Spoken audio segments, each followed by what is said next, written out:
Subscribe کریں ہمارے channel کو اور بیل آئیکن کو کلک کریں تاکہ ہماری ہر نئی آنے والی ویڈیوز آپ تک بآسانی پہنچ سکے۔ اعوذ باللہ من الشیطان الرجیم، بسم اللہ الرحمن الرحیم۔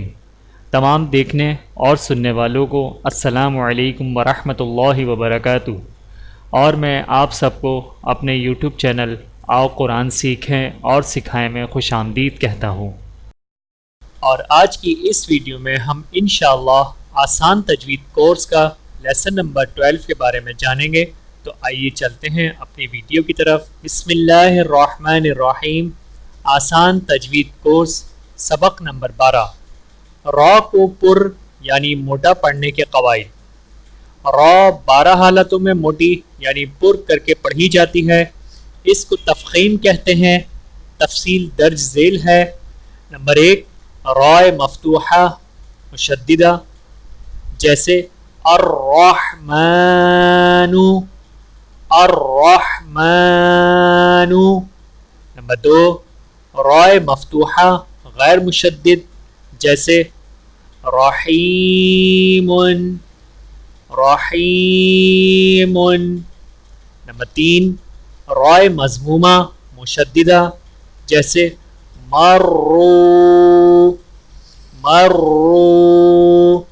نمبر 4، رائے مضمومہ غیر مشددہ، جیسے ربما ربما۔ نمبر 5، رائے ساکن ما قبل مفتوح، جیسے ارسل ارسل۔ نمبر 6، رائے ساکن ما قبل مضموم، جیسے یرزقون یرزقون۔ نمبر 7، رائے ساکن ما قبل کسرہ عارضی، جیسے ارجع ارجع۔ نمبر 8، رائے ساکن ما قبل کسرہ دوسرے کلمے میں، جیسے رب ارجعون رب ارجعون۔ نمبر 9، رائے ساکن ما قبل مفتوح، جیسے قدر قدر۔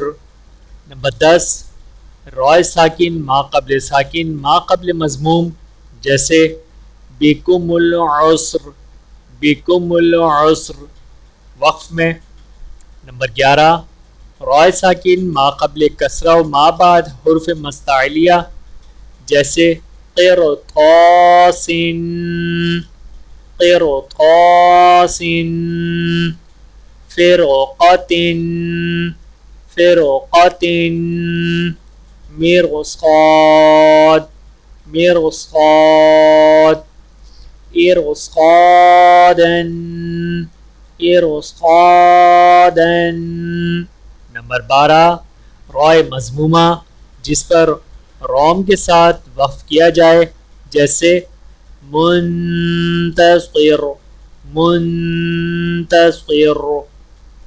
نوٹ نمبر 1، سورۃ الشعراء میں لفظ فرقن کی را کو جس طرح چاہیں پڑھ سکتے ہیں، پر کر کے یا باریک۔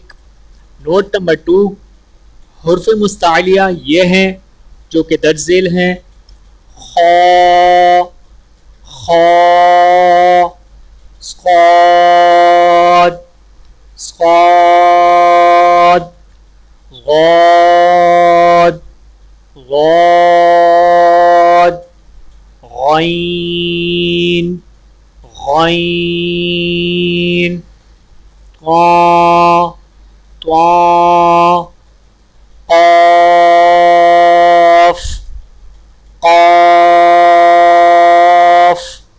ظا ظا۔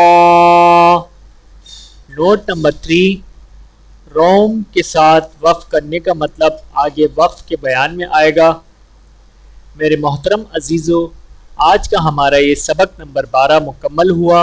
امید کرتا ہوں کہ آپ را کو پر یعنی موٹا پڑھنے کے قواعد سے اچھی طریقے سے آگاہ ہو گئے ہوں گے۔ ملتے ہیں اگلی ویڈیو میں سبق نمبر 13 کے ساتھ، تب تک کے لیے اجازت دیجیے۔ اللہ حافظ۔ ویڈیو دیکھنے کا بہت شکریہ۔ مزید ویڈیوز دیکھنے کے لیے ہمارے چینل کو سبسکرائب کریں۔ اگر ویڈیو پسند آئے تو لائک کریں۔ اچھی بات کو دوسروں تک پہنچانا صدقہ جاریہ ہے۔ جزاکم اللہ خیرا کثیرا۔ اپنا اور اپنے پیاروں کا بہت زیادہ خیال رکھیے گا اور مجھے دعاؤں میں یاد رکھیے گا۔ Take care. اللہ حافظ۔